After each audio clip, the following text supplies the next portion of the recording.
Greetings and welcome to the Thirsty Mage, the virtual pub where friends talk about their favorite games of 2025. I'm your host, the guy who has barely played any games released in 2025, David Lloyd.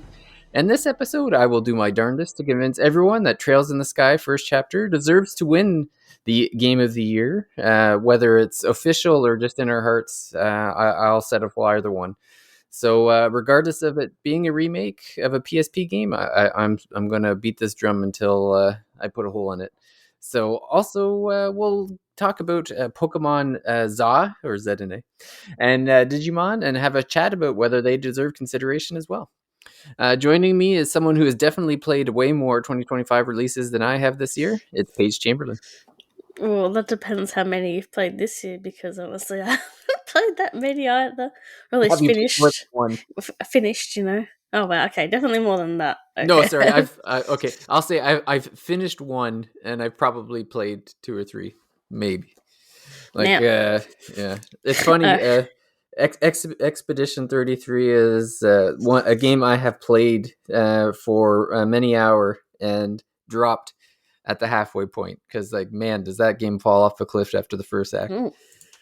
I hear a lot of Game of the Year buzz for that game, and I really question, did you finish the game? Because if you got to Act 2, I don't know if you'd be, Is that this year's metaphor for you, where everyone's like, wow, it's the great... Yes. Yeah. Well, that's fun. It's exactly like Metaphor to me, because it's like, I remember last year, we finished Metaphor and we're like, this game is garbage, and then everyone else was like, oh, this game is awesome, and then you're like, but did you finish the game? Because the first half of the game was wonderful, and then it completely falls apart in the second half. I know there's lots of people who finished it that enjoyed it. I'm pretty sure Jordan is one of those people. But doesn't he like the first Octopath Traveler? He did. I've teased him many times that sometimes you have to look at the history and kind of glean what you can from that. But it's also funny because Expedition 33 is one of Jordan's Game of the Year candidates. I don't know, we all like different things, so I'm not gonna give a hard time, but I just know for me, Act 1 of Expedition 33 was incredible, and Act 2 was a tire fire, I gave up. But and I can't even think of. I'm trying to think if I played any other, and the two that jump out to me for actual 2025 releases are Expedition 33 and Trails. And because I know I just played a ton of retro games this year, specifically Fire Emblem games. So, but I definitely am not complaining, because those were that was a great run, which I'm still working on, about halfway through Engage. So, yeah, but I know, you've played. You must have played at least 4 or 5 2025 releases. Probably 4. Yeah. There's a lot more games in my mid-log of I played a bit of it and I need to get back to it, but or there's a couple of the bigger ones this year where I haven't even started it. Expedition being one of those, I haven't even started it, so yeah. And I mean, look, 2 of the games I beat this year are remasters or ports. One of the games I beat this year came out last year, so yeah. Well, some years it's just a good time to take a chunk out of your backlog, and that's what it is for us. That doesn't exist for me, all right. Yeah. Well, your backlog is always growing, never shrinking. So that's I guess it's physically possible for me to play all the games I own, all right? Yeah. Doesn't exist. Well, it's your retirement plan, right? That's how I look at it. Yeah, as long as I don't get arthritis or dementia. Yeah. Yeah. One day they will develop a controller that'll just connect right to our brains, and then we won't have to worry about if our fingers are still working. We'll just be on spending a reverse mortgage to the house, and then be spending that on Twitch to backseat game on the kids, and be like, go that way. I haven't seen that cutscene that unlocks when you do this, this, and this. Yeah, we'll be getting our revenge in old age on the younger generations. We'll see what kind of Twitch thing is even going on. I imagine like in 20, 30 years, Twitch will be like where we put on VR headsets and we can use our voices to yell Scream at at them. people.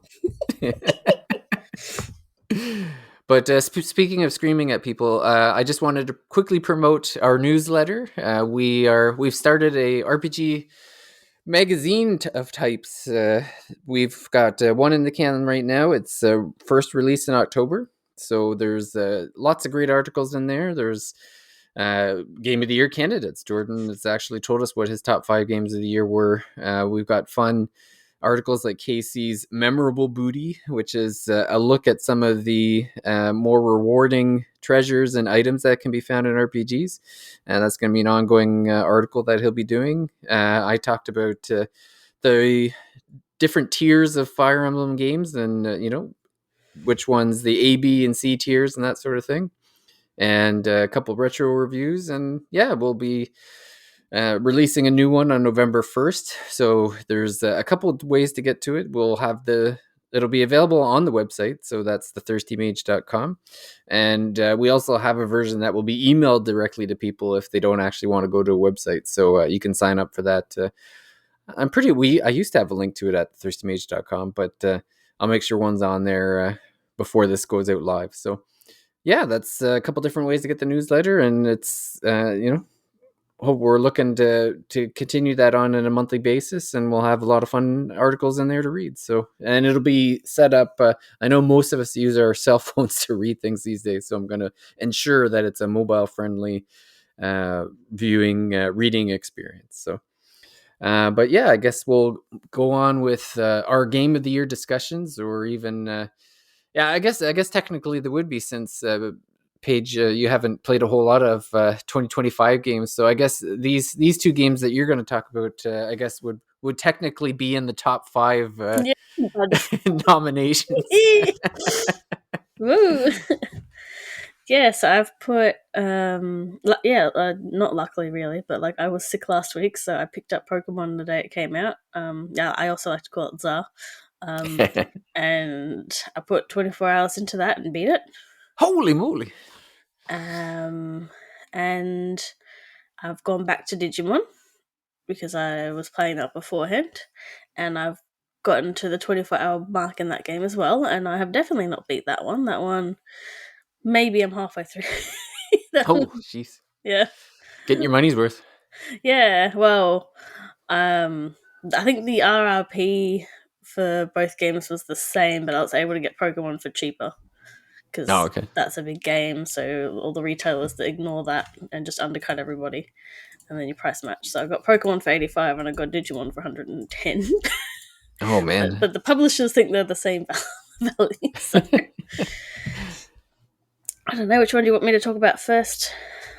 Uh, well, let's start with Digimon, because that's the one I know least about.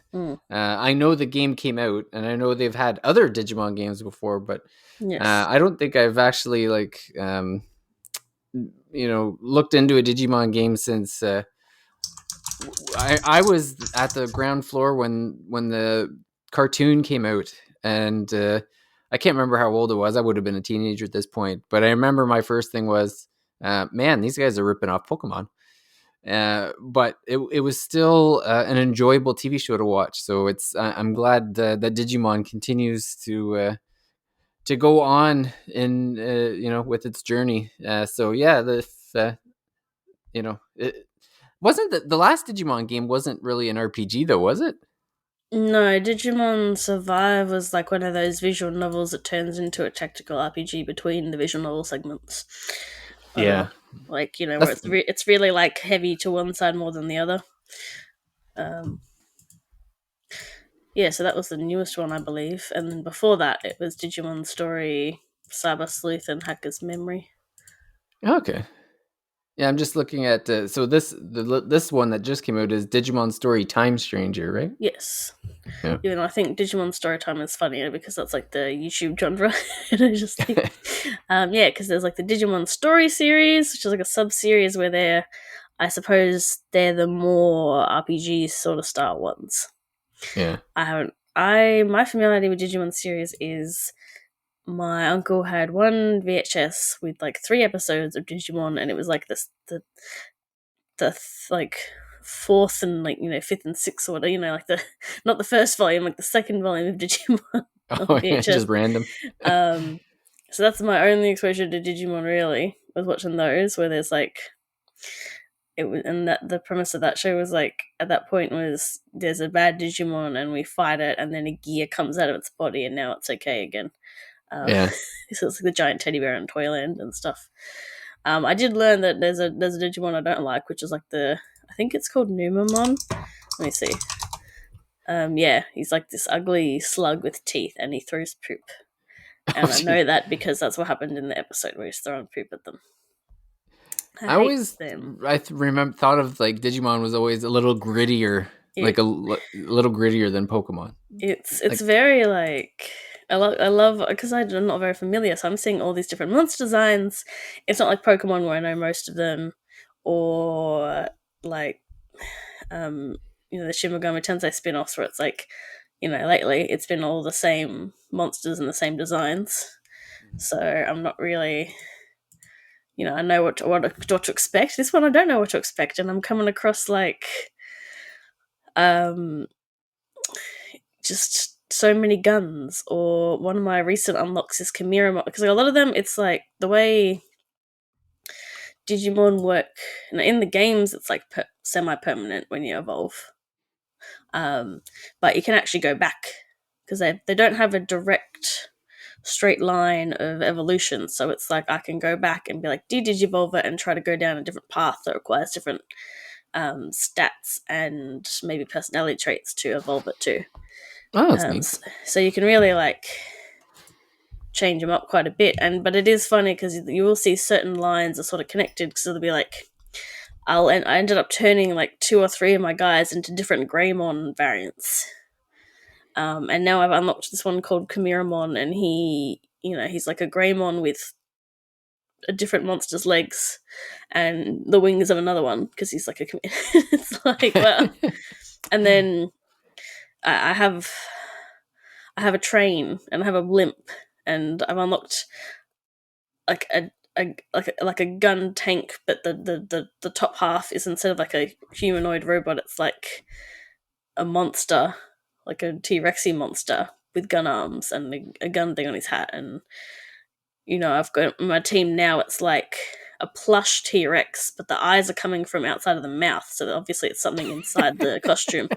Yeah. And there's also like Shin Megami Tensei, there's also a lot of sexy lady designs. So I've only just gotten one. So I've got Lady Devimon or something. They all end with Mon in their names. Yeah. Which I was seeing because I did a post on something, and there was a comment and saying like, I think that they just like, because the Digimon are digital creatures. They're digital monsters. So someone's people just have their own theory that like that's just the extension file name. Like it's just .mon. Yeah. Which, yeah, they all have mon in the end of the name. Yeah, so it's I think I see that lady that you're talking about. Is this the? She looks like I would call it a Princess Leia angel. She's got like a gold bikini and angel wings. I don't have Angel Woman. I have the Devil one. Oh. Yeah, I didn't go through the right path to unlock the Angel one to put them together, unfortunately. So yeah, Digimon Story Time Stranger is a monster collecting party-based, turn-based RPG. So it's pretty similar to some of the, I guess, the newer SMT games. Other than you don't have fusion. But you do have like a thing where you can feed the low level Digimon into your current Digimon and give them extra stats and levels. Oh, that's neat.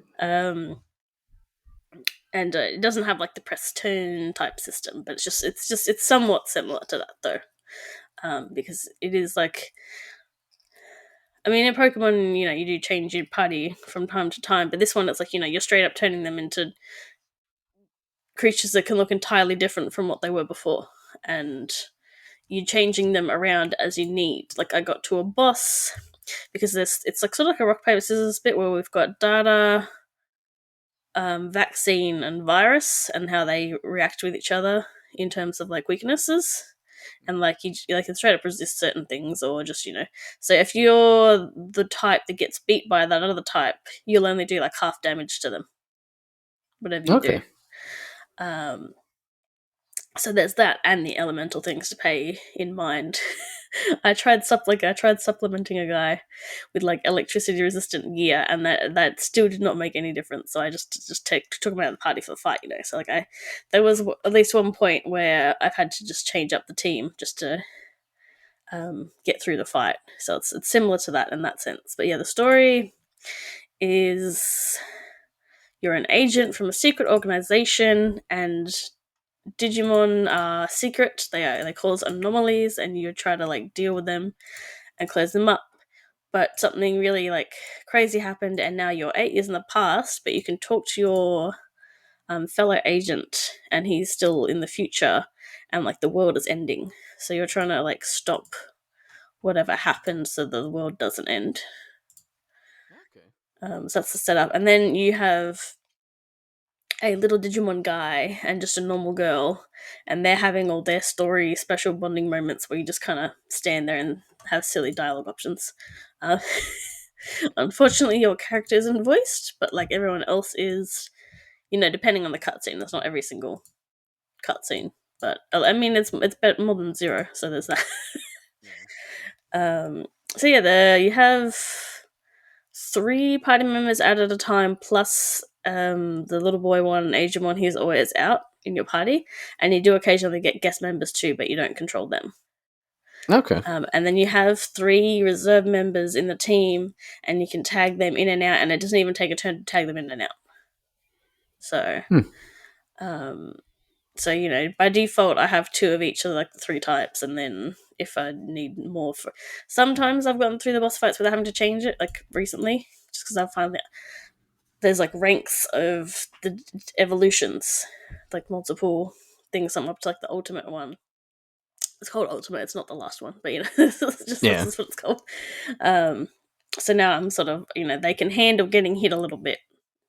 Like I won't put the person who's weak to it out during the fight, but I don't have to necessarily restructure my team every single time.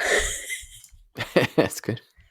And they have a little there is like one of my main complaints about this game is the getting to the Digimon farm, because it's like I have to find a physical place that's like sort of like the equivalent to like the Velvet Room. It's like a door, and I've got to find where the next door is and go in there, and then I can access, and then through another loading screen I can access the Digifarm, where I put my Digimon down to do training on the different stats, because the evolutions require the stat to be a certain amount, and they have sort of level caps, so they're not really going to gain any more if they've maxed out. And one thing, so like I've only just started engaging with that system because I'm like, I don't have anybody. 25 hours in. Yeah, and I need to now. So I'm like working on building a lot of ultimate ones, and then so by the time I unlock my next rank, it's going to be like, all right, everybody back into the farm. The one good thing though is that like once the time is up, I get a text so I can say yes, repeat the training. It's only if I want to like change who's training in what or check on their like stats, then I have to do all that rigmarole, which is a bit annoying. Okay.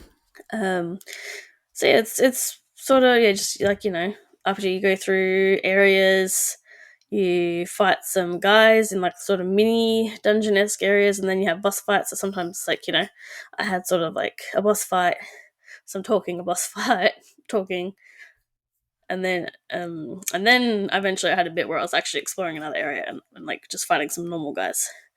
And then there's like a lot of just minor little things, like the way the game is designed, like all the Digimon get experience points, like all the ones in your box, and you can have 999 in your box.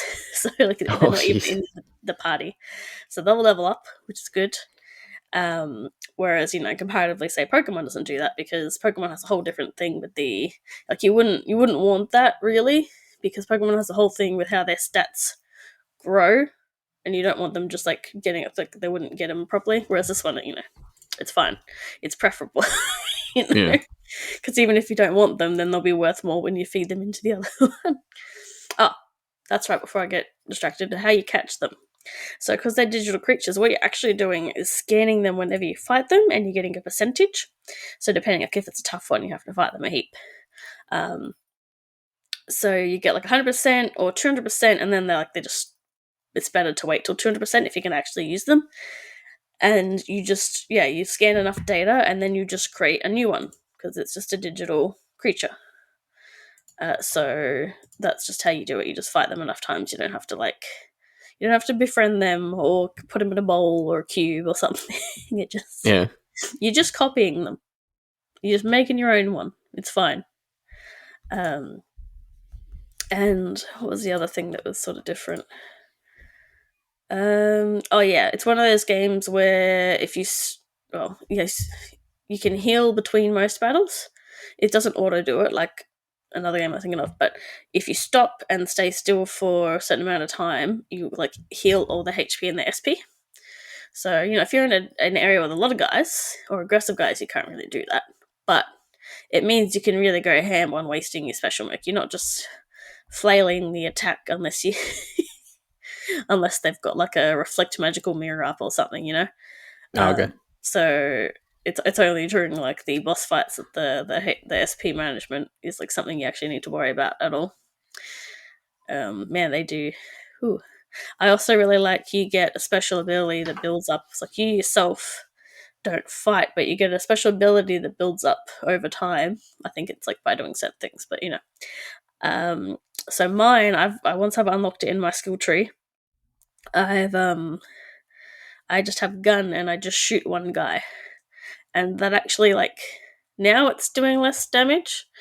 But it actually carried one of the boss fights. Like I walked into a boss fight that I wasn't expecting, and I wasn't doing very much damage, but I didn't have to redo the fight because I just sort of kept them alive, and then once my gauge filled up, I got to shoot the guy again, and that took like nearly a third of its health. So, and that was really funny. And I'm just like, yeah, I'm just using a gun, just. Um, so yeah, that's been pretty fun. Yeah, so it's a bit more standard sort of RPG. Like I have had to stop and do.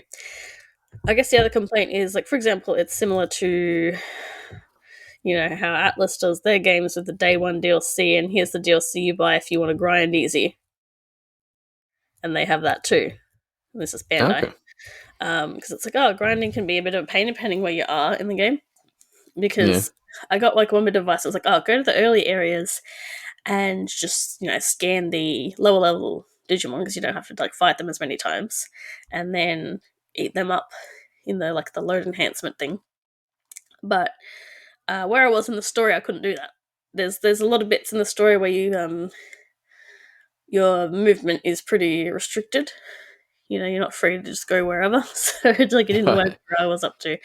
And the dungeon I was up to was just like, I could go back and respawn some guys to fight, but it was just like it wasn't populated enough, so it was like a third of the time was just running between enemies, which was really annoying.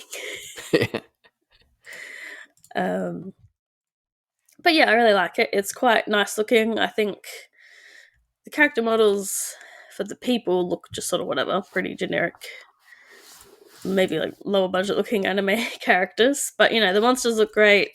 They all have a unique move as well, so you get to see the animation for that. Although I'm playing in 5 times speed for the battles, so sometimes something happens and I'm just barely even see it because it's on 5 times. For example, there's a tree monster that I already fought, and he's friendly, so I go to wake him up, and then he picks a fight with us again because someone's woken him up. But then suddenly you get a thing that says back pain, and he loses half his health, and he goes ah, and it takes the half health bar out, and then he stops the fight, which is really That's funny. funny. But and there was another one where someone called in I'll take care of it, and they just shot them from somewhere else where I couldn't even see, and I barely even noticed what happened because I thought, oh, this boss is going to be tough, and then they just got deleted for me, and I was like, oh, okay. So that's one negative to having the fast thing on, is I almost miss things. And they do have like an auto battle, so I sort of use that for trying if I need to grind or whatever or kill time, because I don't really like pressing auto battle in games, and I definitely don't play games where that's the only option. Yeah. But because this game, like I said, if you just stop and for a bit you heal, I'm like, okay, well I can just let the auto battle grind out or whatever, because I'm not I'm not going to lose anything if they make the bad decisions. Yeah. The only problem with that is auto battle does not change the team members over, so they just like if they're in a disadvantage, they're just like taking way longer. So you're just like, man, I should just do this myself. Really. Yeah. Um, yeah, but it looks quite nice because it's actually it's not on PS4. It's like PS5 and PC. I think is the only options, and yeah, Yeah. the elements and the people sort of look pretty typical, but the lighting is really nice. The lighting, like the sun setting time, like that's all really nice.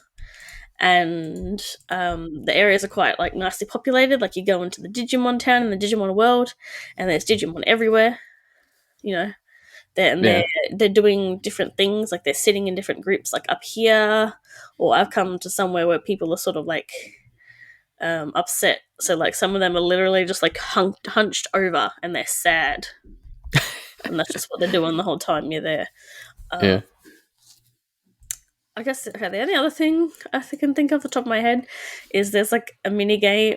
Oh yeah, two mini game type things. There's the card game, which is terrible. They have an in-card game. It looks cool because you tap them to like the old Digimon style toys, but it's like it's just RNG. You just get a random hand out of whatever cards you own, and they're like ranked 1 to 6 is all I've seen, and apparently go to 7. And then you have the typing, like I said before. So you either pick one, and you sort of like whoever gets to go first, and then the other person picks theirs. But like, oftentimes the babies, like the level 1 ones, will win. Like they said that, but it's like it's just sort of random when it does that. And there'll be times where you definitely have the advantage, like level and type, and you just lose anyway. Um, and it's like best out of 5. So basically, I just have to keep redoing them till I win. So Okay. that's disappointing because that looks cool, but it's not very fun. Yeah. And then there's this hidden little dungeon mini things you find, and thankfully you can like when you go up to it, it unlocks it. It's called like the outer dungeons, so I can go back to it later if I find that door place. Because sometimes it's like you just fought everybody and you found it, and then you're like, I don't want to like go back in there and then load out, and then I have to fight them all again to get to. Yeah. It's like okay, registered. And those are a mix of things. So, for example, one was like a race. One was like there's some Digimon meat at the end, and there's a wave of guys coming through, and you have to kill every one of them so they don't get the meat. And then there'll be a bonus condition. So, for example, in that one, it'll be the condition is you have a thing where you can like press R2 to just throw a random Digimon out to attack, and if they are to get the first hit, which you kind of always want to do in a battle, but like if they're strong enough, it's just an instant kill. So for one of those stages, it's like instant kill all of them is the challenge, Okay. and then you get just like some extra stuff, and you can just come back and do that again if you didn't like get the extra challenge. But the actual thing you get for like one time, I think I got like the bonus, but I didn't win it. So actually, no, I don't know if that's. I don't think you can. I don't know. But if you do win it, you get a Digimon, and it unlocks, and that's like it's funny because you're going through like that. They have a little sprite version because it's a picture of like one of the older Digimon toys. So there's a variety of those things. Some of them, when I unlock them, I'm like, I'm not ready for this at all. Like they're too tough. It's like, what? Why is this here? And the other ones, it's like the difference between that is also you only get whatever party members that you're in your 3, and you can't change them and you can't heal them. Although I did learn because it was like there's time limit once, but the time doesn't count when you're in battles. So it's like, oh,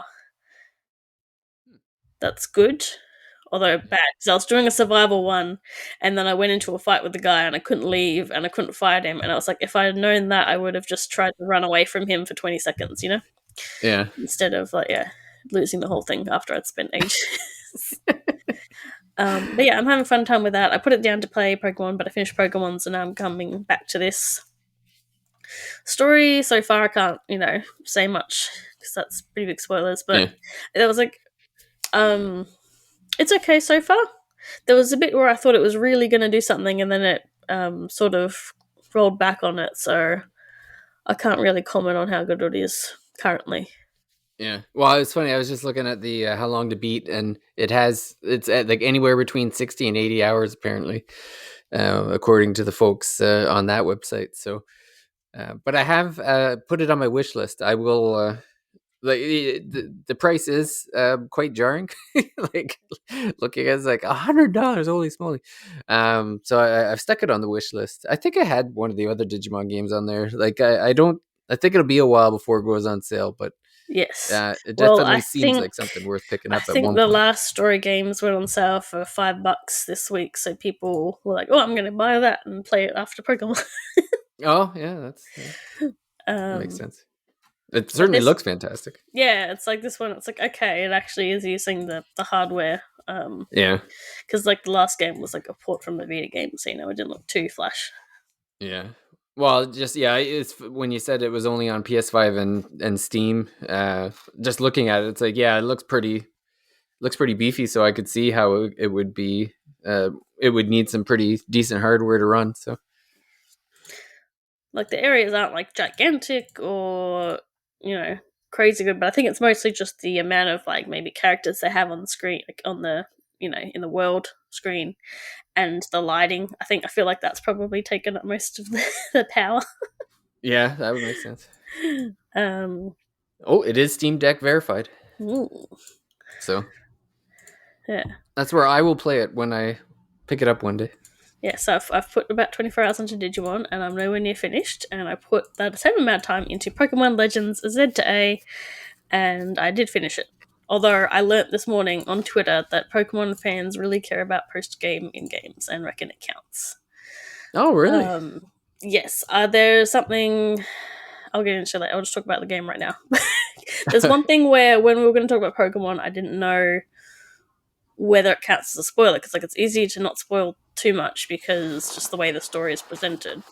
But there's Yeah. something that happens probably like less than 10 hours in, which it's halfway through the game. I don't know how long it took me to get to there, but it's like a part way through the game thing that I definitely have opinions on. But it's like, okay, now that I have even more context for it, I guess I'm not going to talk about that because I know it follows up in the post game. So Yeah. that'll be like a spoiler, that's a whole different thing to talk about now. Other than, I guess I could comment on the pacing because it's sort of about how the game is paced, but I'll talk about the actual game itself is because this is also a monster catching RPG, but Mhm. and not not quite party based. It's like you have a team of 6 as the standard in a Pokemon game, but you only have one at a time. There's no double battles or triple battles in this one. Technically, multiple Pokemon can attack you, but you can't pull out more than one Pokemon at a time. So, so yeah, it's like a follow up to it's the spin off series, like Legends Arceus. I didn't finish Arceus. Hmm. Did you play much of it, if any? I have not. I haven't. I own both, but I haven't played either. When's the last time you played a Pokemon game? Oh man. That's a good question. Like I definitely. Well, I finished Sword and Shield, so I like in this terms of like what's the most recent Pokemon game I've played. Sword and Shield for sure. Oh wow, been a while. But yeah, it's been yeah. Oh well, and it's funny because I own the one that came after that too. This Violet, right? Yeah, Yeah. So yeah, because my kids are really into the Pokemon stuff. Like, so we own Violet, we own just wait till you get a Switch 2 to play Arceus. that game. Well, that's this maybe, but it's funny because my kids don't seem to care too much about the pop in and Well, all when I the was a kid, I didn't know like the term for like frame rate, so I just called yeah it lag, like even though it's an yeah offline game. I yeah would notice it, but if it's really bad, but like that's what I mean. It has to be like really bad, like Scarlet and Violet bad for like if for me to have noticed it as a kid, or I guess as an adult maybe I noticed it.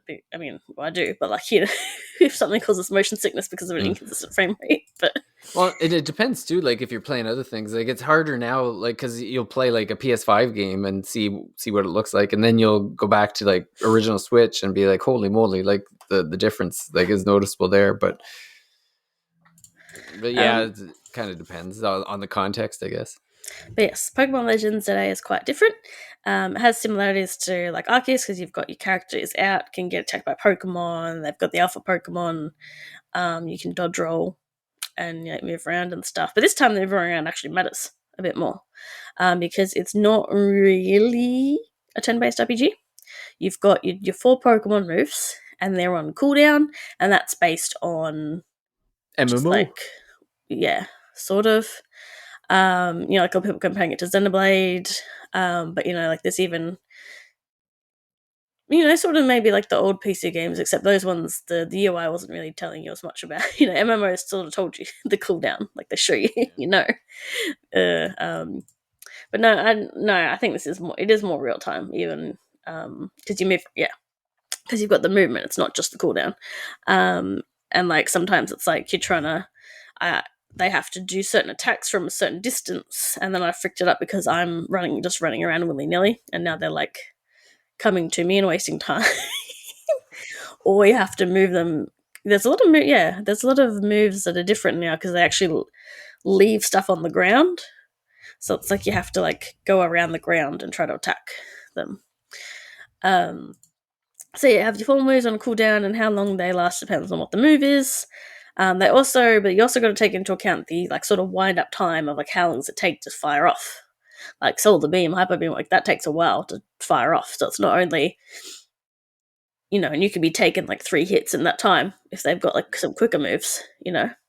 So that was like sort of I would mix up like here's my big attacks and here's just some little hits I can get in a bit more often, even if it doesn't hurt as much. Just try to like cut them off. Mhm. One of the other differences is from mainline is that you in trainer battles you can't heal. You can't just pause like no, so nobody's like throwing any potions at anybody.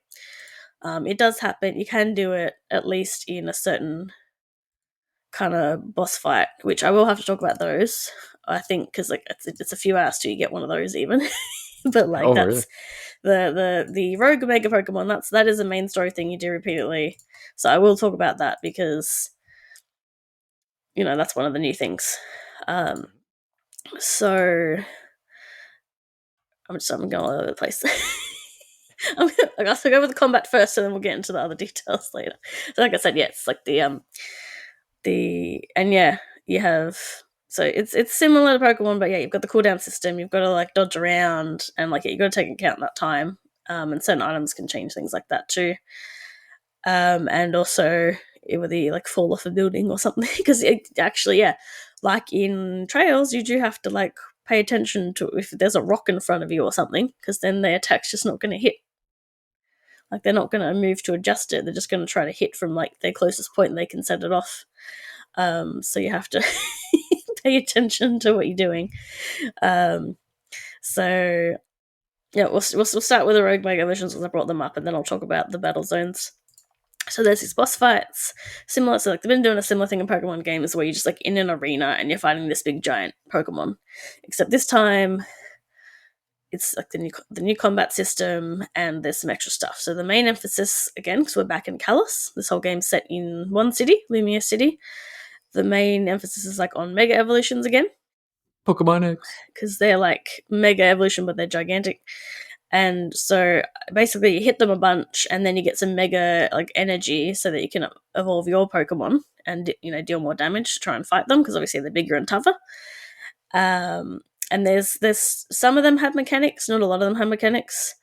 Like a lot of them, it just there's a trick you can put your Pokemon back in the bowl. Because there's certain attacks where it's like, oh yeah, they can't really dodge it or they don't do a very good job, so you just go like tuck them back in if they're doing like the big like arena wide thing. Because you do have the penalty if you take them back out. They like waste about 5 seconds screaming before they can move. But if like the boss is doing like their big attack because you couldn't like knock them out, make them dizzy in time. It's just put them in the bowl. It's Yeah, better. bring out the sacrificial lamb. Yeah, like well, that's what I was doing, but you don't need to do that. You can just tuck them back in. Oh, You so you don't don't even need to put you someone don't out need to to take put it. somebody else out to take the. I was wasting Oh, Pokemon doing jeez. that. Yeah. And unlike in Digimon, if your Pokemon is fainted, they don't get any of the XP. So, like it's those things you have to keep in mind when you're switching between games. Really.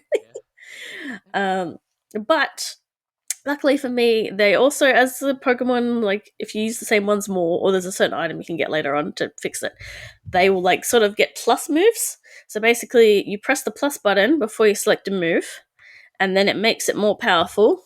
So those are also more effective against these rogue mega evolved Pokemon, because a lot of the Pokemon I used and liked or might have the type advantage, which is very important.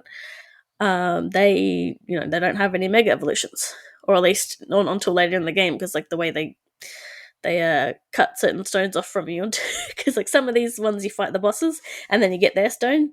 So when the Pokemon I had, I couldn't evolve it until like nearly the end of the game. And yeah, the mega evolutions, if people don't know, that's a temporary evolution. Like they power them up, and then in this one, it works on a meter. But then you can also use chunks of that meter to use the plus moves, so they don't. By default, the mega evolutions in these fights will use plus moves. Like it just does, it's using less energy because they're just in this state. But if you're having a regular Pokemon and you use plus moves, that's taking like a big chunk out of like your build up to use the evolutions. But sometimes that's better. So I was like, sometimes I didn't have to I didn't really change my team up at all with this game. I traded for a Heracross named Boyce, and I would use him a couple times.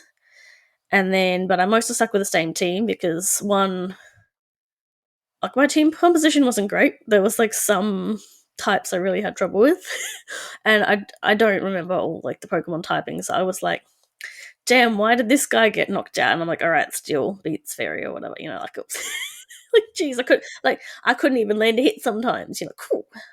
I always Um, laugh when my daughter will be playing and she'll forget those, and she'll ask my son like what type beats what type again, and then he'll be my like, it's this, and then she's, oh yeah, okay. because Pokemon can be tricky, they're not like intuitive. Like in my brain, it's like I know some things like fire beats grass and like bug beats grass because bugs eat grass, but like you look at a character design and think, oh, they're this element, and they're not. Whereas like in Digimon, I look at a guy and I'd be like, okay, I'm gonna light him on fire and it works. So, um, but where am I? So yeah, the evolutions and like so they're pretty fun. It just depends whether I have the right guys to fight them. So sometimes I'm only using one or two Pokemon the whole fight. Those ones you can heal between though, so like that made it. I didn't have to redo fights after. I didn't have to do it. I think only one really got me because I was just like, I don't have anything for this. But I didn't. Yeah, I didn't change my team around very much. But there were times where I was disadvantaged because of that. But because it's like, well, now I have to put them in. Everyone in the party gets some XP, but they have to be not fainted, and they have to be in the party to get XP. So it was like too much for me to manage. Like I couldn't really shuffle around extra Pokemon that much, even with those new quality of life things where it's like XP sharing. So it's just like it doesn't. So I was like shoving all the like rare candies I had at Boyce to like use them for a couple fights, because I needed like, the fighting type or whatever. Um, but yeah, I mostly stuck with the same team, and I really, I just really like the battle system. There's like really interesting things where like just like all these. I like Pokemon, but I'm not crazy into it. Like I don't know a lot of things and techniques and stuff. I don't like play competitively or anything. So in this one, all these moves have different effects now. So um, they'll use their light screen or the reflect move, and then if you've got a fighting type move, you can just like karate chop it, and then they don't have the little damage reducer anymore. Okay. So there's really fun little things like that, and then a lot of the you come across like a little side quests, and some of them are just teaching you these mechanics, and it's like, yeah, I already know, dude. Like, what was the that's one big negative I have with Zar is the tutorial. Oh my god, it's not just that it goes on for a while; it's because you can't go wherever you want, and you're seeing sparkly things and pickups on the ground, and there's like a bit of parkour in here too, where Oh like yeah, I you heard can about that. dodge roll to get to the next layer. If you're finding that you're stuck and you don't know how, like you really can't get to it, just wait till a bit later in the game. You unlock an extra like move for your character, and then you can get to some of those bits. Because there's a lot of like trying to get up onto rooftops because there's like just random Pokemon on the rooftops and just stuff there, you know. Um, I forgot what I was saying before. I'll talk about the battle zones. That's one of the things here that they really talked about was the Z to A tournament. We're going from rank Z to rank A. And so at night time, the city has like just a random area will turn into a battle zone, which might be like outside of the shopping mall, and then one of the employees is trapped in there all night. Because it goes around certain things. And basically it's on site. It's PV, you know, it's PV, I don't know, you know, like everyone, it's enabled. Anyone sees you, it's a fight. Um, and then that's really fun because I just really like the combat in this game. But it's also you can try to sneak attack them. It can be kind of hard. It's basically based on the trainer's point of view, not the Pokemon. The Pokemon can look at you and be like, "What are you doing?" But you can like bring your Pokemon right up to them, and like they're not going to notice unless you're not hiding or they turn around and see you. So it's funny.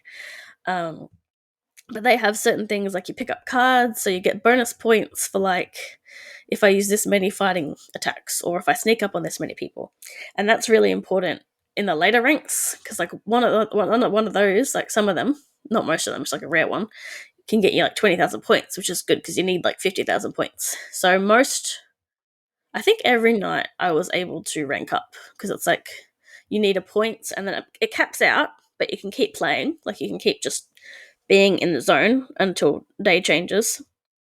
And like trainers will like sort of respawn as you come back around. So it's like you're not just like stuck fighting the one group and then that's it for the night. They'll repopulate Okay. a bit. Like they'll go Yeah. home crying, I guess. So you can just keep doing it, and then you get like a multiplier for you know how many points you got, and there's all like the little points on the ground that you're picking up, and then like actually getting into a fight because you're like, oops, someone saw you. Um, so I was really into that because if you fight 10 people, you get like a 1.5 times multiplier or 1 times multiplier or something. I guess it has to be 1.5 because one's the same. I don't know. Anyway, you get a multiplier for how much money you get because you get lots of money at the end of this. And then if you fight like 21 people, you get 2 times. So I was, you know, I'm trying to like get my points up, and also I'm incentivized to try and get more money because I need it for the clothes because they finally gave us clothes back. I do have some criticisms about that too. There's like no skirts. The only skirt is with leggings that don't really suit anything. There's no dresses, and it's really sad when I look at like the fashion that X and Y had, and then I don't have any cutesy clothes. So I was just like in all black. There's like these horrible things that are called skirts, where it's shorts, but like it looks like a skirt on the front side, but there's no skirt on the back side. Oh yeah, I, actually, it's funny. I saw that one. It's my again. I was watching my daughter play, and she was going to just store to store, like buying different clothes, yeah. and she's a big style savvy fan. So I was I was joking with her that the game was really speaking to her with all the fashion choices, but um, I haven't asked her about like I just saw her buying like she basically used all the money she had to buy Yes, because different it's clothes. expensive, really. So, Yeah, like, you definitely you need to go on the battle zones if you want to buy clothes. yeah. It costs more than buying your potions back and stuff. I'll get into some criticisms, but the main thing was the other thing is the wild zones. That's the other thing. Mhm. Um, oh, sorry, the ranking. Back to that. So you get the rank max up, but you can still fight to get other things. You just can't like get more points, and then you fight a specific trainer who will be a set character, and then when you win the fight against them, then you're the next rank, and that's how that works. Um, and then the wild zone. So the plot of this is like the story. You just kind of like rocked up and got your bag kidnapped, and you got a free Pokemon, and now you got a free accommodation, but in exchange for your free accommodation, you're basically having to do what these guys want, which is they want to find the strongest Mega Evolution trainer because they need to help AZ. I don't know how you say his name, Az or AZ, um, with something, and yeah, he wants the strongest Mega Evolution user because he can't do it himself anymore because he's like 3,000 years old. He's too tired. He's sleepy. Yeah. And he was from the end of like X, and he like came out of nowhere, and you're like, cause, like in X, he just beat the champion, and then he shows up, and it's like this giant guy, and you have to fight him, and I was like, well, just give me a second, but I managed to do. So, but so you're just like it's really funny because it's basically like, wow, you're the best. You just have a natural talent for this somehow, and you've like it's like, damn, okay, guys, guess me up a bit. It's like your character's traveling to another town and they've apparently never battled a Pokemon before, and they're just the best at it. So that's funny. And there's little story bits in between between like it might not let me, like, once you're sort of free to do whatever, you're free to pick up whatever side quests are available, and you're free to do the battle zones during the night, explore the city during the day and night. You can still do that. It's just if you're in a battle zone, that's like you're there until you find an exit. But story segments wise, like where it's leading up to another Mega Evolution, or just there's like a bit of an episodic quality to that, with like what's the current scenario that we're going through before I'm allowed to fight my next challenger for my next rank up. So you might have to do some of that before it lets you rank up, really. But a lot of that sometimes is just introducing the character you're about to fight anyway. So Yeah. And the wild zones, so the other part of the story is that Lumia City is going through some very rapid urban redevelopment, which I guess is why all the buildings are flat. I don't hate that so much. I saw a post. So apparently in European cities, it's not uncommon to see fake windows. Oh. Like there's a photo, I'll post it, I guess, in Slack. This one's from Madrid, but it's like, it's just like fake windows with fake reflections and everything. It's just flat as. It's really funny in terms of, because the region Carlos is based on France, and the Lumia City is obviously Paris. You've got like a fake Eiffel Tower. It's called the Prism Tower. When I looked it up for Paris specifically, I could only see more creative ones where it was like they'd got the fake windows on the flat wall, but they've like painted like inside the window, so like people are looking out or whatever. So they don't do anything cool like that, but it isn't entirely unrealistic. My only real issue with I don't mind it being stuck in a city. There's plenty of like side quests that it can be funny and cute. I do have some issues with it though, because no roller skates. In X and Y, like roller skates was the thing, and you could roller skate in the city, and it feels like horrible to have to run everywhere. Yeah, I remember that because it's really round. The city is really round, So it's just horrible to not have roller skates. I don't know. There's a lot of good. The Switch probably can't handle you going that fast. The 3DS can. No, it's just so weird because it's like there's all these cool decisions and like great character designs and stuff like that, but you can't roller skate. And it's like, why? It'd be funny if it was if roller skates was a Switch 2 exclusive. That would have been hilarious. Yep. That would be silly. Sorry, I've just got my notes that I had. Yeah, I had my notes while I was playing the game. I had no breeding. Because, like, what do you mean the city doesn't have a daycare? Yeah. What do you mean you can't put a new daycare in the city? Why did we get rid of breeding? I don't. That's funny. Eh? I don't like that. Was there breeding in Arceus? Yes, there is. Oh, I know that. Yeah, wonder why they. Yeah, that's a weird choice. Actually, I think so. Let me double check. I know there's a range to put them in, but let me double check that before I commit to. No.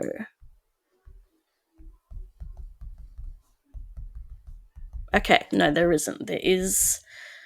I'm trying to. I thought there. I'm getting. I'm hearing different things. I'm getting different answers because it's hard to look anything up now with AI.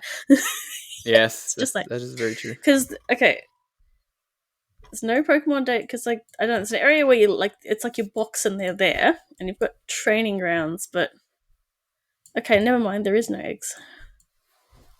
I don't know why I thought there was. I guess because you can find baby Pokemon in the wild. I guess because normally how baby Pokemon work is they have to be bred. You can't catch them. Oh, okay. So that's probably why I thought it. No, so no, the Legends games just don't. I don't know why. Just why is that not there? They made the breeding really weird and Violet, and I didn't engage with it at all. So there's that. but it just that's it because I got a female starter first try. I was like, yes, and then it's like, oh wait, doesn't matter. Just, that only matters now for like certain Pokemon where the evolutions are tied to gender. Yeah.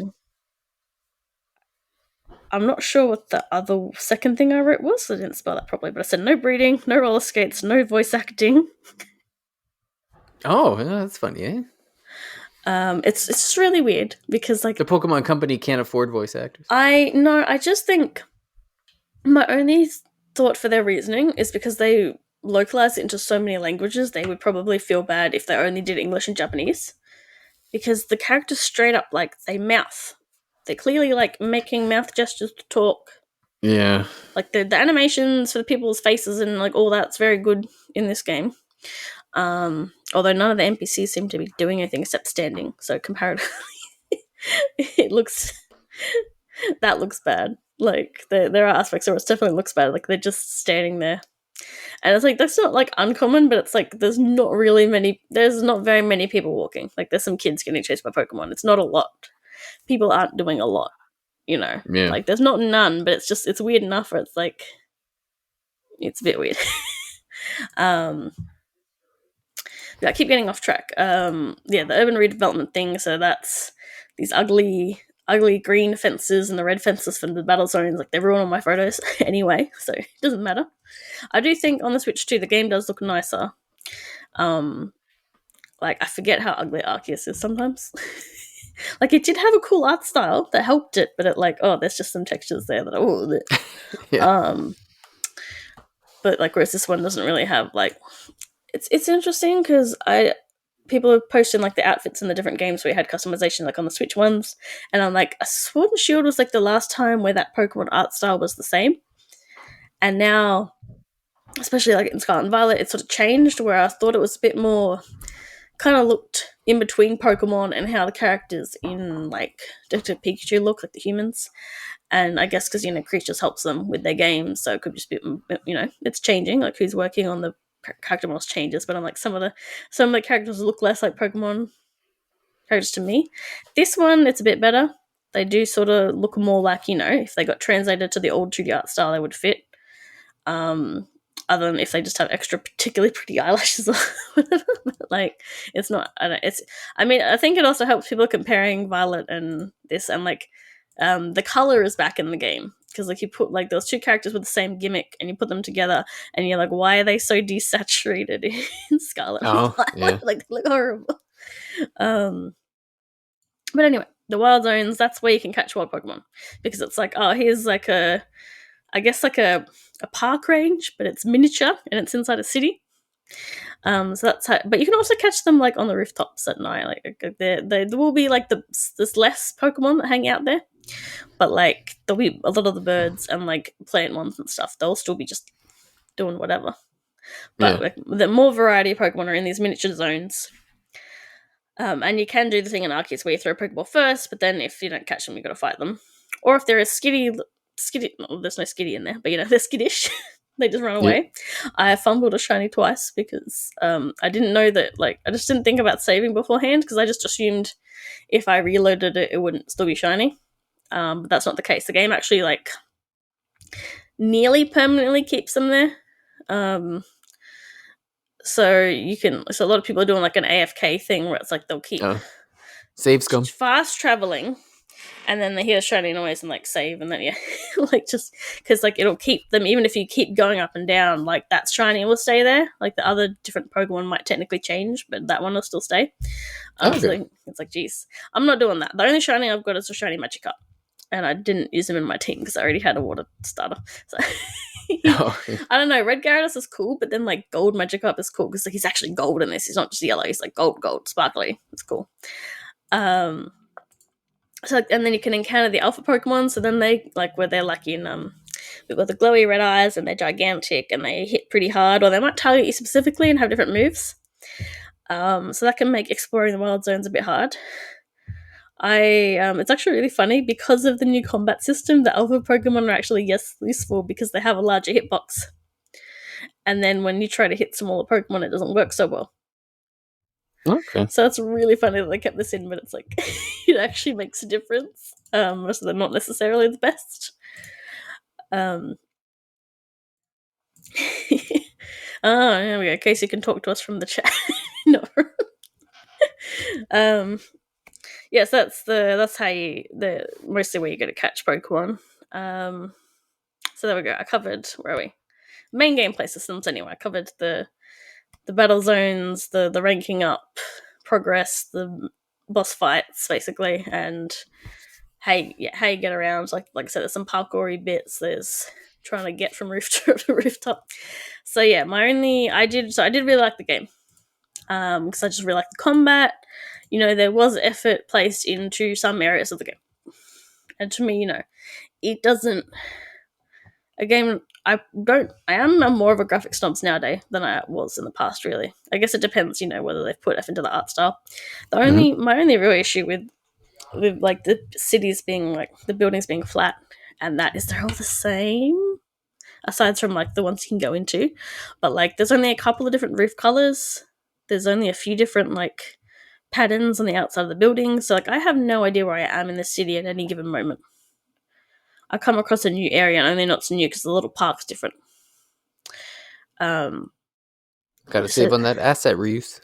yeah, so it's just like you set it in a small area so that you could just sort of focus on, you know, your new battle system and all. You know, it's part of the story what you want to do, but it's just like, you know, you could have made the blue district all blue houses if you're going to name them after different, like, and you can say, oh, it's only set 5 years after X, it can't change too much, but it's like, well, you can, because the whole thing is this rapid urban development. Like, I wake up after I've done a story beat, next day there's more wild zones, and it's like one of them is outside of a cafe. Someone's cafe, now you can't get to it without running past wild Pokemon That's that will funny. attack on sight, you know? So like that just more and more like expands throughout the game, obviously, just to sort of like gate, you know, to show that reflection in the story, but also just to like, okay, now here's some Pokemon at this higher level in different time. um so that's this like this, but like despite its flaws, it is fun. It's just a nice combat. I really love the battle zones.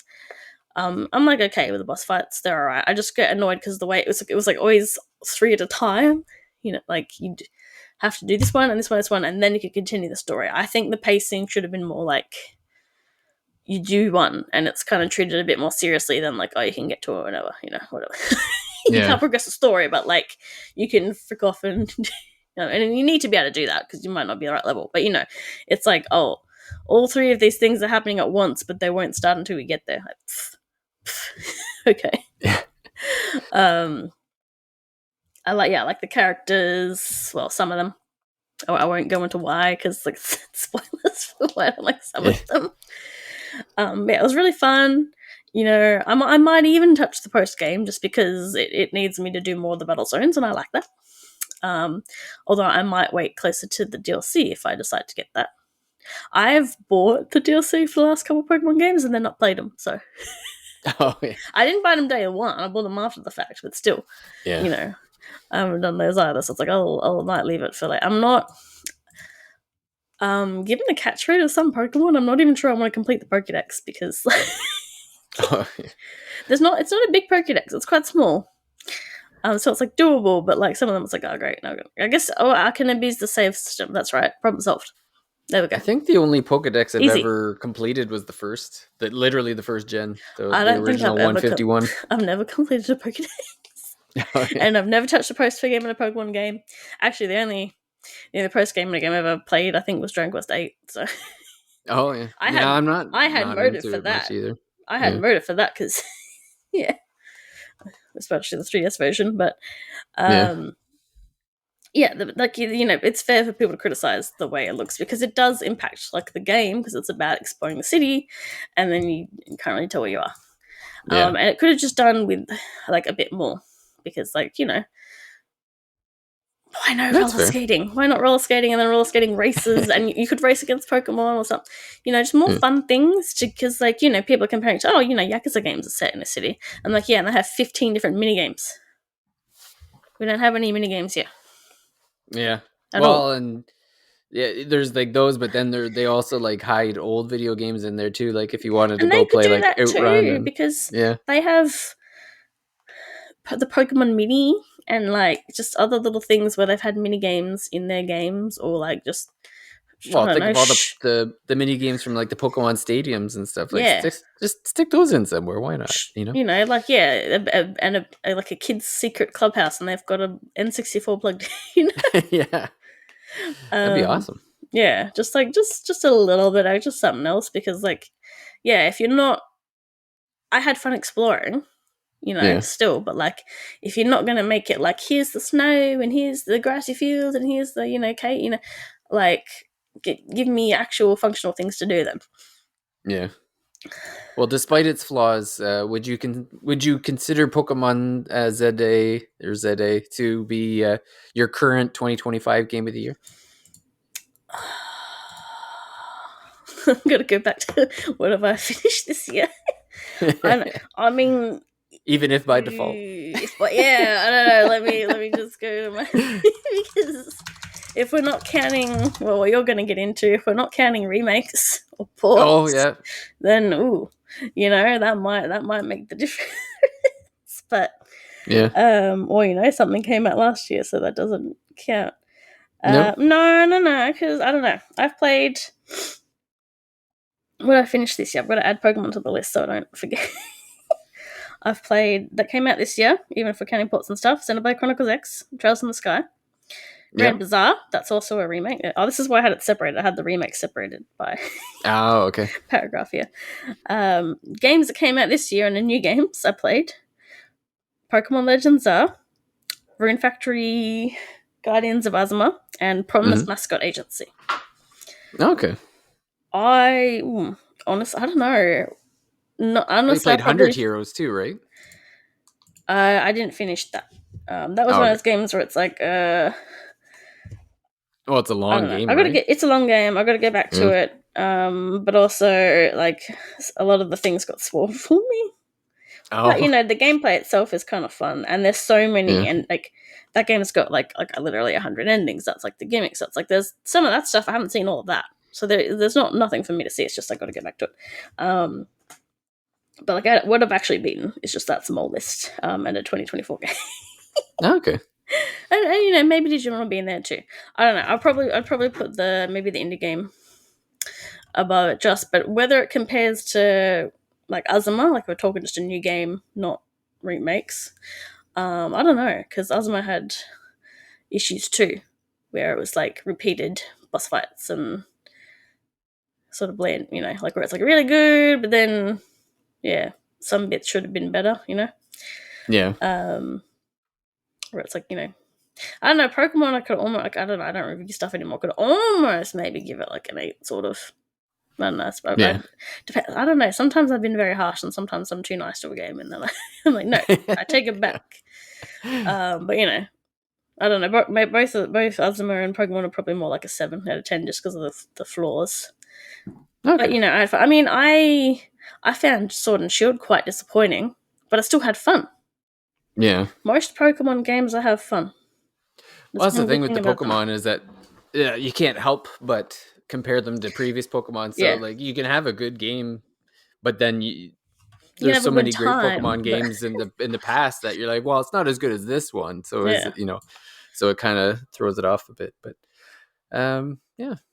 Well, I'm curious what your score will be on the final game that we're talking about, which is technically the only 2025 game that I've finished this year so far, and it's definitely 10 out of 10 for me.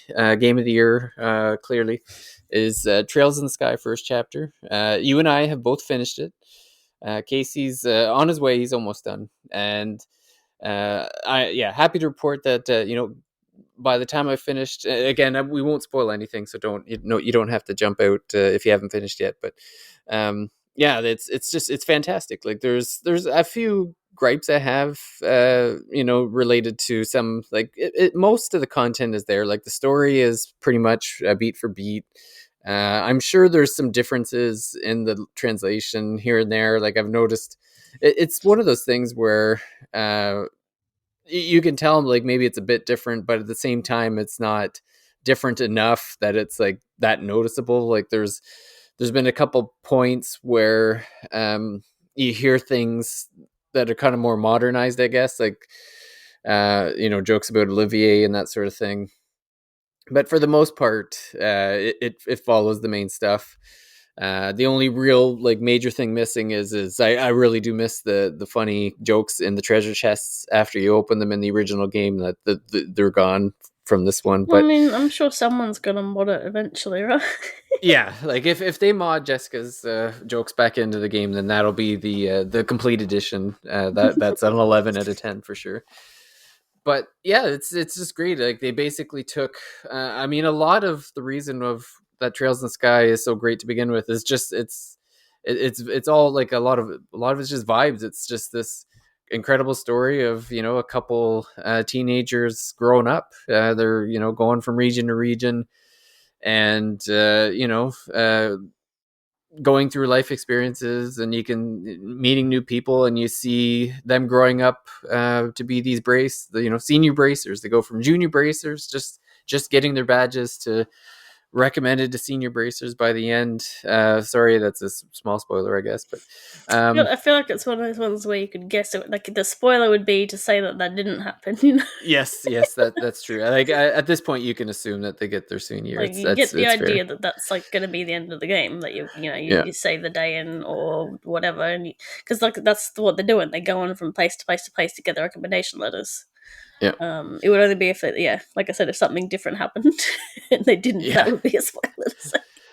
But that's yeah. not the case. So. Yeah.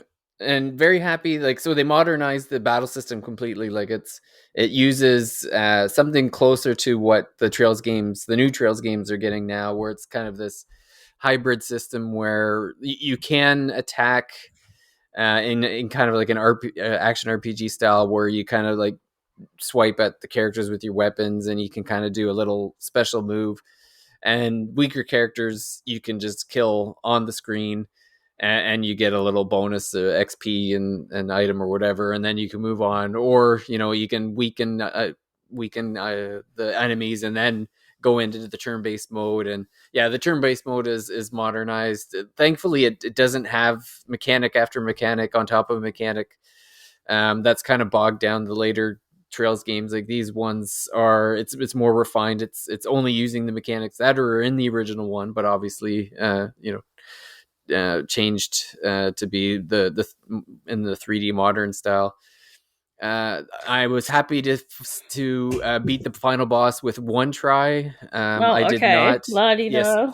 yeah, I did not need in the original game. I must have faced that boss like 15 times, and I had to cheese it with a certain move, like an invulnerability move. Like in the original game, I don't know how anyone beats the final boss in the original game without using Earthwall. Like it can't be possible. I don't know how people do it. That's the only way I was able to do it. This time, I did have Earthwall prepared, but I was happy to know that I didn't have to spam it. Like I could use it here and there, but I didn't really have to spam it, which was good. But it was difficult enough where like I was on death's door when I got that final hit, and so it was it just does a really good job of being challenging without being frustrating. So it's good that way. And that was pretty much the case for most of the bosses in the game, where it was a level, like it was just balanced to a certain point where it's like you never feel like you're just moonwalking over a boss, but I never felt like any of the boss fights were unfair or anything like that. So if as long as you're I don't think you ever really need to grind in this game for levels. Like as long as you're getting Well, into frequent enough fights and keeping your quartz up to date, then I think you're yeah, you're, that's you're what I good to go. prefer in games where it's like they put enough enemies throughout the path that you don't need to grind. Yeah. I feel like I had to for like something, but I found the caves a couple times and used those. Yeah, so it's well, and then I used every single droplet that I picked up. I know you saved all of yours for the end of the. I saved them for the end and then I didn't use Yeah, them. That might have helped, honestly. I think it would have I don't quite a want to. bit. I don't want to talk about. I mean, I don't want to talk about. It's just going to be spoiling if I try to talk about it. I don't want to Yeah, talk about that fight. but well, how did you, without spoiling it? How did you find the final battle? Like, was it a pain or? Yes, it took many tries. That's one thing that's different. Is I saw in the menu for like the original version, by default, unless you turn it off, a certain amount of retries would actually make the boss a weaker.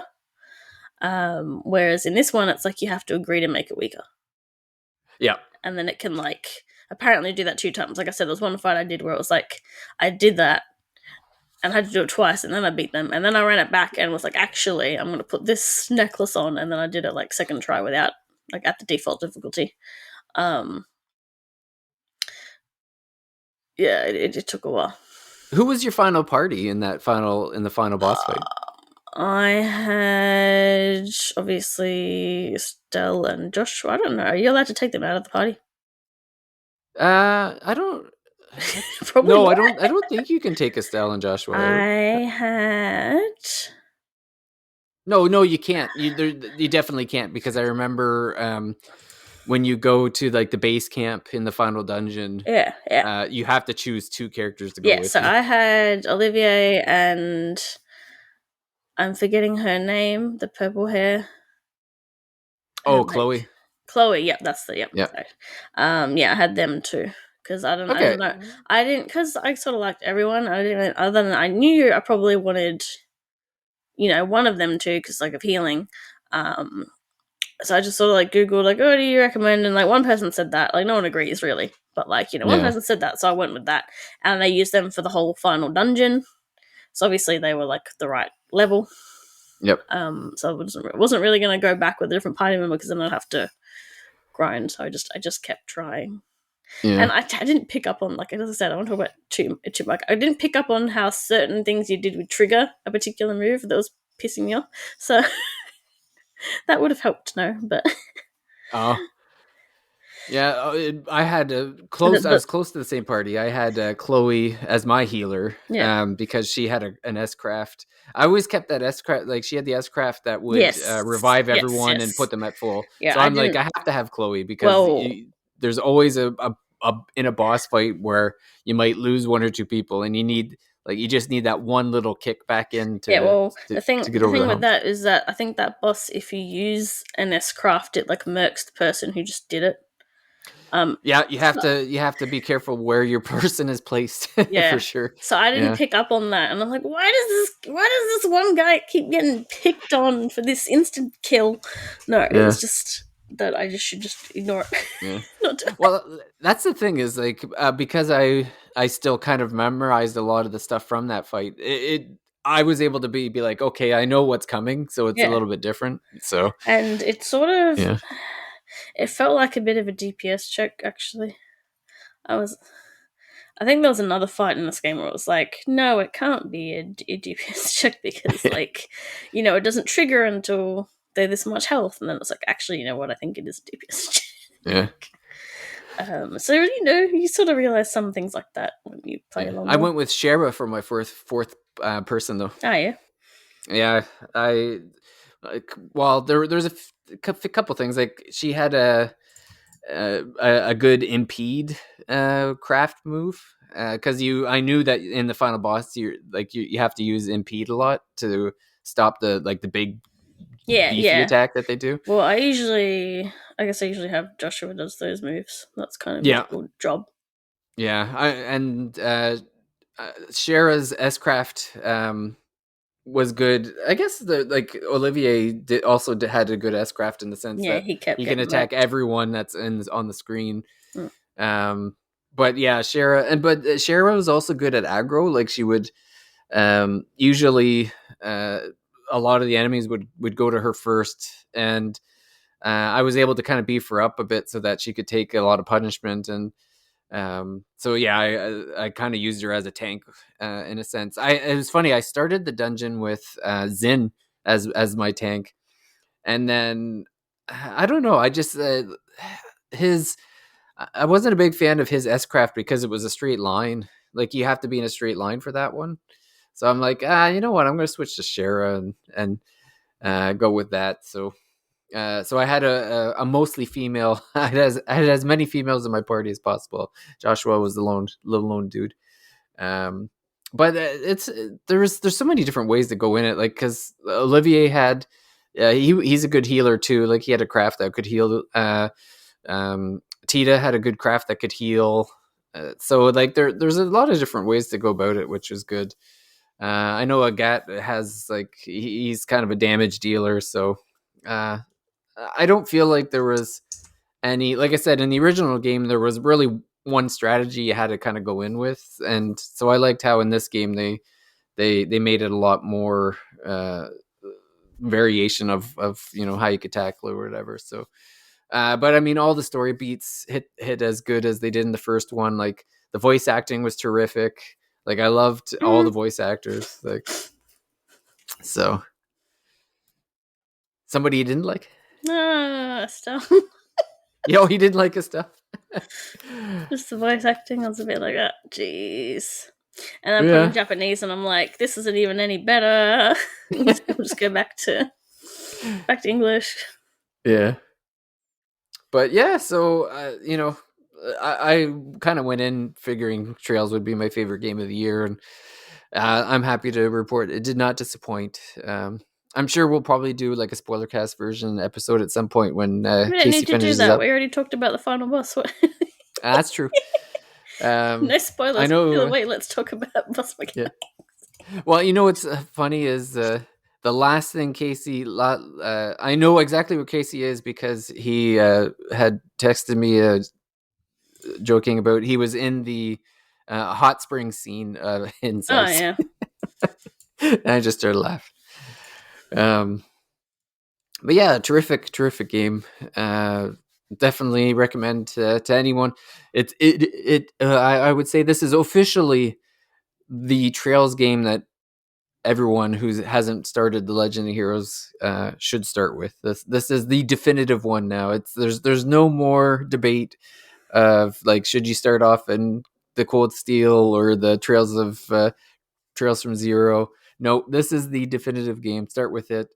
I loved that there was a trailer after the game ended for the second chapter, so that you knew right away that yes, they are remaking the second chapter as well, which is arguably better than the first game. So, looking forward to whenever that releases. Hopefully soon. Probably next year. Yeah, hopefully next year. Same time next year. Oh, not same time, earlier. I mean, Come on. they the trailer wise, they could have. I don't know. Uh, I don't know. It seems like maybe they've done a fair bit of the work. Probably. I don't Yeah, know. well, that's what I'm hoping. And I mean, there was voice acting and stuff. Like, unless they specifically made it for the Yeah, unless they trailer very or something. crafted it But for the trailer. Yeah. yeah, so hopefully, February, March. I think it would be in their best interest to release it as soon as they can. Well, they Just can't do to. February because that's another Trails game, isn't it? Oh, is that when the the next one for the new one comes out? I think so. Yeah. No, that's too bad. But Yeah. hopefully soon. I love this series. I can't wait to play the second game. No, the newest game is coming out before that. Boo. Oh, it's so weird. I like Van Arkwright, but he's no Estelle Bright. Like it's I don't know. So we'll see. But yeah, I guess that's my game of the year, and we'll see. There's still some more games to come out. Octopath Traveler Zero is my next big game of the year. So I'm hoping for good things. I think that's a You're not December gonna launch though. finish that before the year's finished. No, there's no way. Like I've already seen talk about 100 hours of content. I'm like, oh my god, it'll be friggin' March before I finish this game. Oh. Um, but yeah, I'm not gonna complain though, because if it's like Octopath Traveler 2 style, then I'll be happy. But yeah, I'm looking forward to that one. Any as we wrap up this episode, what's the next release you're excited for? Let me have a look. I mean, next month we've got Kirby Air Raiders, and Age of Imprisonment. That's the one. Hyrule Warriors Age of Imprisonment. I guess we've Oh got yeah. Dragon Quest 1 and 2 as well. I don't know if I'm going to play that on. I'm probably still playing Digimon, so. Yeah. You know, those two games though, them like, you know, one's more not strictly multiplayer, but you know, sort of a pick up and play one. And Warriors wise, I don't know, because I didn't finish Age of Calamity, and I didn't actually finish Tears of the Kingdom, so I should do that first, really. Yeah. But then that's also like I can just sort of play a bit at a time if I want to, or I can get really sucked into it and then drop it halfway through, like most games. Yeah. I mean, yeah, other than those three, I guess Octopath Traveler Series is the next really big one. Unless there's I guess there's some. When's that coming out? There's some more indie games coming. I think Demon School got delayed. When's that coming out now? Oh, that's November. yeah. Right. So maybe, but there's like the indie game. I've recently bought a fair few indie games on Steam, so I've got those to play as well. Some, you know, some shorter games, different types of games. That's also what was nice about Pokemon, was like, even though it's an RPG, it was like a bit of a break between the turn-based, like bigger turn-based games I've been playing. Yeah. So that was nice. Just sort of slightly different, but not too much. Semi-action, yeah. Like it definitely is action, but you know, not like a, you know, one where you're fighting with the character. You know what I mean? Yeah. Yep. Yeah, that's pretty much it. And I don't know. We'll talk about next year, maybe next month or December. Yeah. Sounds good. Yeah, I think this is probably a good spot to wrap up our initial game of the year discussion. Yeah. I'm sure we'll have more as we get closer to the end of the year. We might finish one more game each, you know. Yeah, maybe. No promises. But yeah, I guess we'll wrap up the episode and thank everyone for listening. And yeah, I guess we'll see everyone out at the next Thirsty Mage. Bye for now. Bye.